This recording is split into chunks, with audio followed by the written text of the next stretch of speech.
नमस्कार दोस्तों, आज की कहानी है राम दुलारी की 13वीं। आकाश में काले बादल उमड़ रहे थे। किसी भी क्षण वर्षा हो सकती थी। वर्षा की संभावना से मनुष्यों का समूह राम नाम सत्य की गुहार लगाता जल्दी जल्दी कदम बढ़ाता शमशान की ओर जा रहा था। आकाश में बिजली कड़की और उसी क्षण पानी की बौछार का एक झोंका आया और अर्थी को सहला गया। वायु का वेग भी बढ़ गया था, किंतु वायु की तेजी से बादलों का घनापन छटने लगा था और इसी के साथ बूंदें थम गई थी। अचानक देवी प्रसाद को आभास हुआ कि जैसे अर्थी में कुछ हिला हो। अपने मन का भ्रम जानकर उसने अर्थी को दिए जा रहे अपने दाएं कंधे को बाएं कंधे से बदला। 4 कंधों की सवारी पर राम दुलारी की अंतिम यात्रा का गंतव्य आ गया था। एक मोड़ के बाद ही शमशान प्रवेश के बड़े फाटक से लोगों का समूह अंदर प्रवेश कर गया। शवदाह की दीवार पर बड़े बड़े अक्षरों में लिखा था, यहाँ तक लाने के लिए आपका धन्यवाद। अब आगे की यात्रा हम स्वयं करेंगे। एक विशाल पीपल के वृक्ष के आगे बने सीमेंट के चबूतरे पर सावधानी से अर्थी रख दी गई। लोगों के झुंड एवं शोर से पीपल की शाखाओं पर बैठे पक्षी अचानक फड़फड़ाकर उड़ गए। कंधे से उतरे भार से देवी प्रसाद ने राहत की सांस लेते हुए कंधा सहलाया ही था कि अचानक मां की अर्थी हिलने लगी। देवी प्रसाद को लगा कि रात भर जागने से उसकी नींद से थकी आंखों को भ्रम हो रहा है, किंतु देवी प्रसाद ने देखा कि उसके बड़े भाई बद्री प्रसाद एवं पास खड़े लोगों की भय से विस्फारित आंखें भी वही देख रही हैं जो वह स्वयं देख रहा है। मां की अर्थी वास्तव में कांप रही थी। अर्थी के पास खड़े लोग भय से पीछे हट गए थे। पास खड़े लोगों में से कोई चिल्लाया, भूत भूत, भागो भागो। भीड़ में अफरा तफरी सी मच गई। पीपल की शाखाओं पर बैठे कौओं की काँव काँव का शोर बढ़ गया था। कमजोर कलेजे के लोग शमशान छोड़ भागने लगे। इस अप्रत्याशित अनहोनी को देख राम दुलारी के दोनों पुत्र एवं घर के अन्य सदस्य भय एवं आशंका के वशीभूत चबूतरे से पीछे हट गए। उसी क्षण अर्थी के कफन से 2 हाथ बाहर निकले और दूसरे ही पल मुर्दा अर्थी से उठ बैठा। माथे पर फैल आया रोली का लाल रंग, छितराई केसों की मझुरियों भरे चेहरे पर फटी फटी आंखों से देखती राम दुलारी एक प्रेत सरीखी लग रही थी। बेटे, मुझे यहाँ क्यों लाए हो? मुर्दे के मुंह से निकली छीड़ ध्वनि वातावरण में किसी बम के धमाके से गूंज उठी। अप्रत्याशित घटना की उत्तेजना से उभरते हुए देवी प्रसाद आशंकित सा अर्थी के पास आया और पूछा, माँ तुम ठीक हो? पथराई आंखों से चारों ओर देखती राम दुलारी ने पुनः पूछा, हाँ मैं ठीक हूँ, पर मुझे यहाँ क्यों लाए हो? घर की चौखट से 4 कंधों पर सवार होकर निकली राम दुलारी अब रिक्शे की सवारी पर पुनः घर की चौखट की ओर पुत्रों के साथ चल दी। रिक्शे के साथ चल रही लोगों की भीड़ देवी माँ की जयकारी लगा रही थी। मुर्दा जी उठा का समाचार मोहल्ले में आग की तरह फैल गया। रिक्शे के साथ चलते काफिले को देखने घर की छज्जों पर, खिड़कियों पर स्त्रियों एवं बच्चों का हुजूम उत्सुकता से रिक्शे पर सिर झुकाए बैठी राम दुलारी को देख रहा था। ऐसा नजारा था जैसे रिक्शे पर राम दुलारी न होकर गणेश की प्रतिमा हो, जिसे जल में सिराने भक्तों का जुलूस जा रहा हो। देवी प्रसाद के पड़ोस में रहने वाली हकीम जी का लंगड़ा कर चलने वाला लड़का शिब्बू शमशान से ऐसे भागा जैसे उसकी 1.5 टांग न होकर 3 टांगे हों। किसी मैराथन दौड़ के धावक की तरह हाँफते हाँफते वह देवी प्रसाद के घर की चौखट पर पहुंच गया। वैसे तो उस घर में उसका प्रवेश निश्चित था कि अक्सर वह छत की मुड़ेर से देवी प्रसाद की 16 वर्षीय लड़की निम्मो की ताक झांक किया करता था, किंतु घर में घुसने का आज जैसा सुनहरा अवसर उसे फिर कहाँ मिलता। अम्मा के मरकर जिंदा होने की धांसू खबर का वह प्रथम संदेश वाहक बनने का गौरव पाना चाहता था। देवी प्रसाद की औरत ने जब शिब्बू को धड़धड़ाते घर में घुसते देखा तो लपक कर दरवाजे पर आई और तमतमाते हुए कहा, अरे अरे, यह कम्युनिस्ट पटली के सड़ की तरह घुसा आ रहा है। शिब्बू थोड़ा सा ठिठका, फिर जैसे ही उसकी नज़र कमरे के बाहर खड़ी निम्मो पर पड़ी तो दूने उत्साह से उसने कहा, आंटी ऐसी खबर लाया हूँ कि सुनकर उछल पड़ोगी। सुनकर निम्मो भी उत्सुकता से चौखट तक आ गई। अभी घर से मूर्ति की धूल भी नहीं छटी और तू खबरची बनकर घुस आया। देवी प्रसाद की औरत ने नींबू को घूरते हुए कहा। वहीं तो शमशान घाट पर अम्मा कफन फाड़ कर उठ बैठी और अब रिक्शे पर बैठकर घर आ रही हैं। शिबू ने कनखियों से नींबू को थकते हुए कहा। क्या अनाप शनाप बक रहा है? देवी प्रसाद की पत्नी ने अविश्वास से कहा। विश्वास नहीं आता तो गली से आता। देवी मैया के जयकारे का शोर तो सुनाई दे रहा है। यह अम्मा के जुलूस का शोर है, शिबू ने जोर देते हुए कहा। देवी प्रसाद एवं बद्री प्रसाद की पत्नियां घर की ड्योढ़ी पर मरकर जीवित हुई। सास के स्वागत में खड़ी मन में सोच रही थी कि कैसे न कैसे तो बुढ़िया मरी और अब फिर से छाती में मुंह तलने वापस आ रही है। मनुष्यों की भीड़ के साथ चलता रिक्शा घर की ड्योढ़ी पर आ लगा। इतनी भीड़ तो राम दुलारी जैसी अनाम बुढ़िया की शव यात्रा में भी नहीं थी जितनी उसकी जीवित होकर आने में हो गई थी। थकी सी राम दुलारी की छिड़काया पुत्रों की सहायता से रिक्शे से उतरी। देवी माँ की जयकारों के बीच लोगों की कौतूहल भरी नजरों से अपने को बचाती वह घर में प्रवेश कर गई।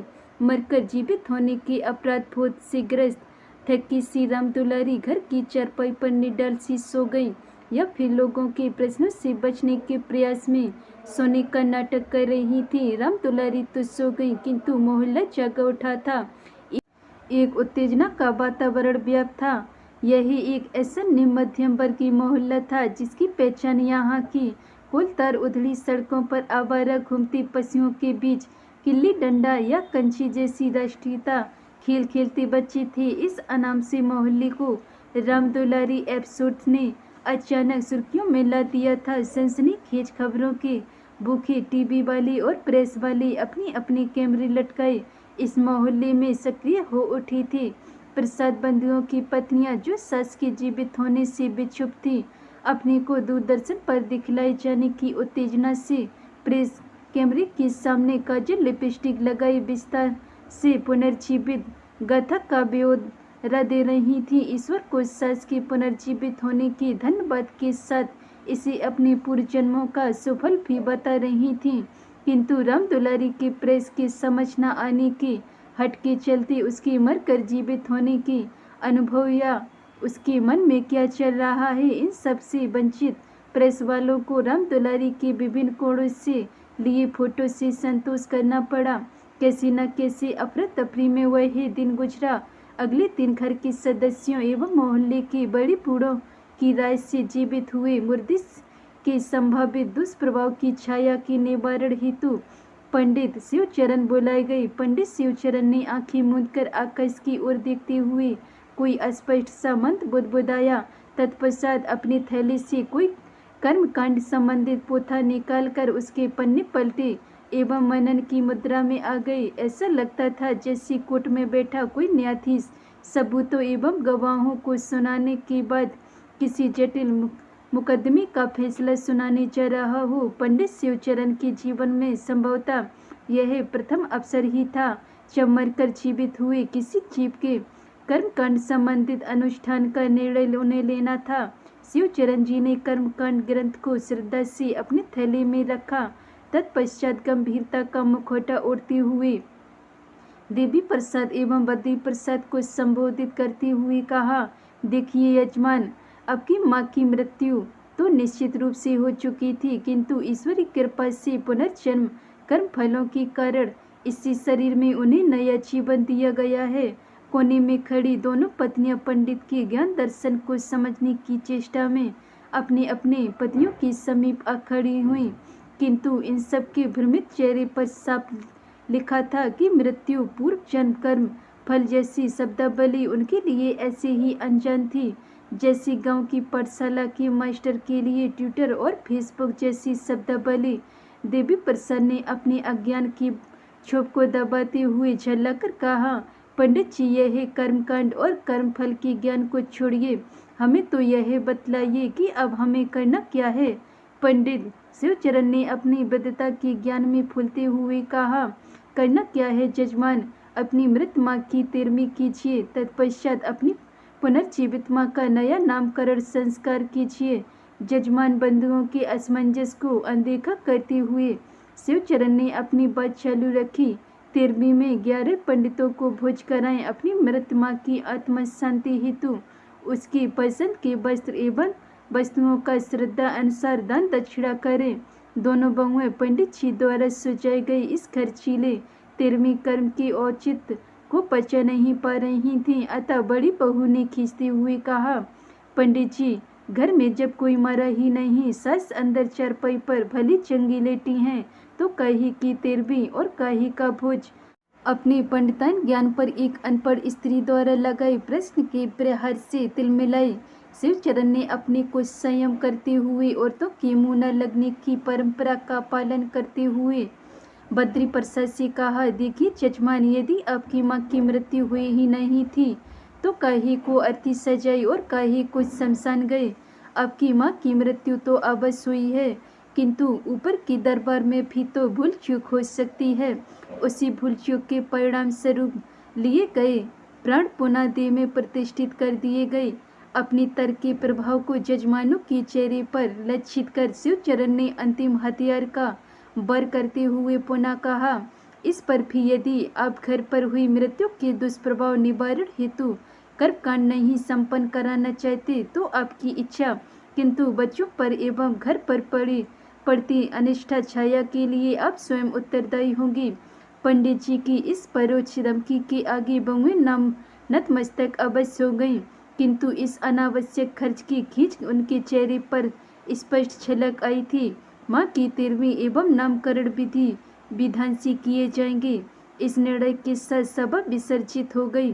पंडित शिवचरण संतुष्टि के भाव से अपनी पोथी पुस्तक समेट कर प्रस्थान कर गए।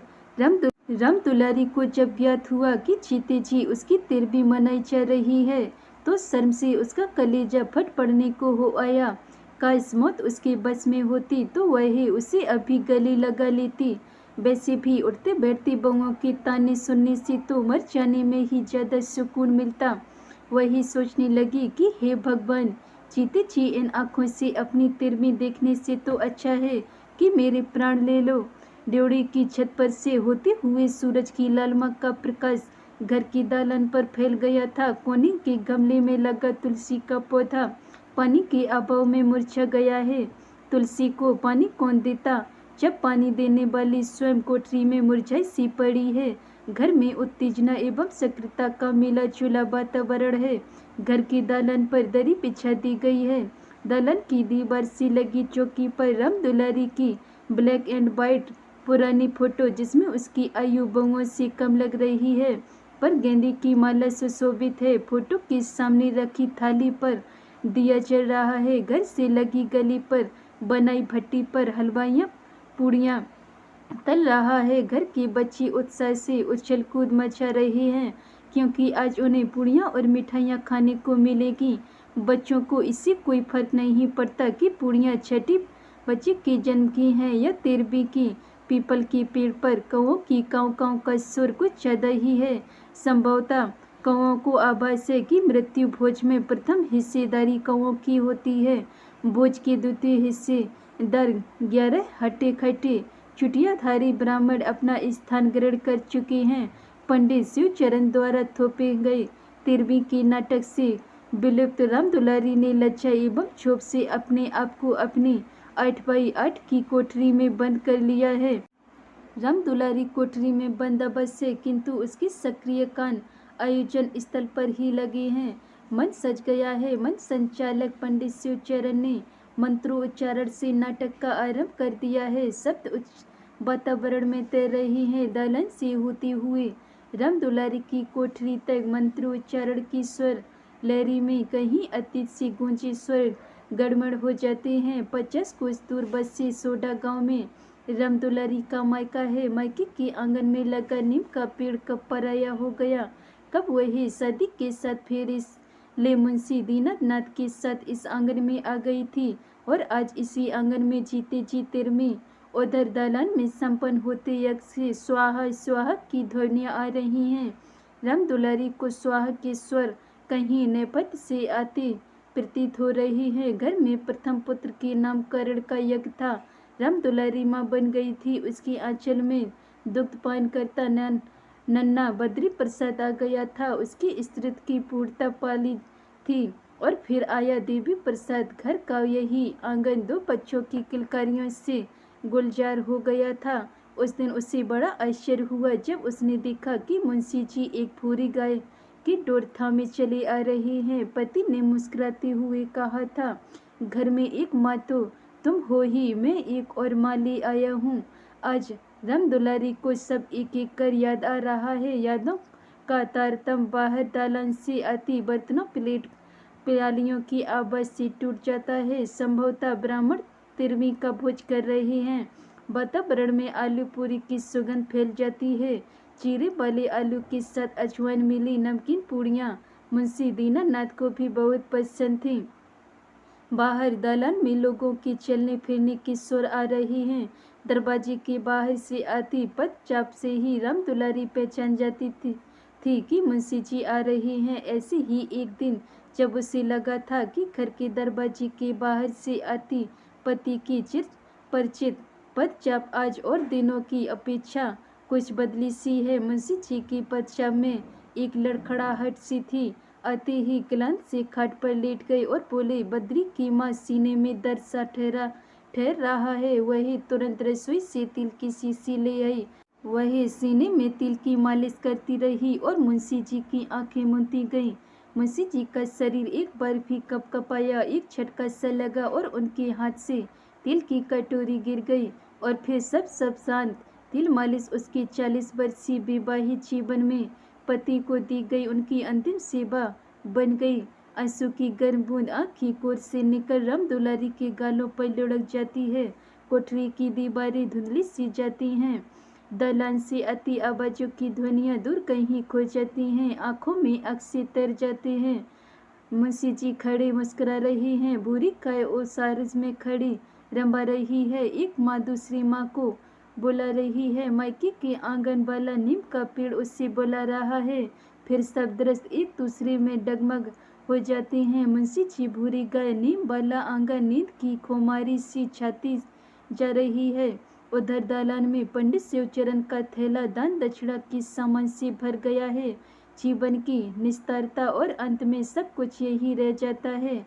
जैसे बाकियों से 13वें कर्म के बाद का पारंपरिक प्रवचन कर रहे हैं।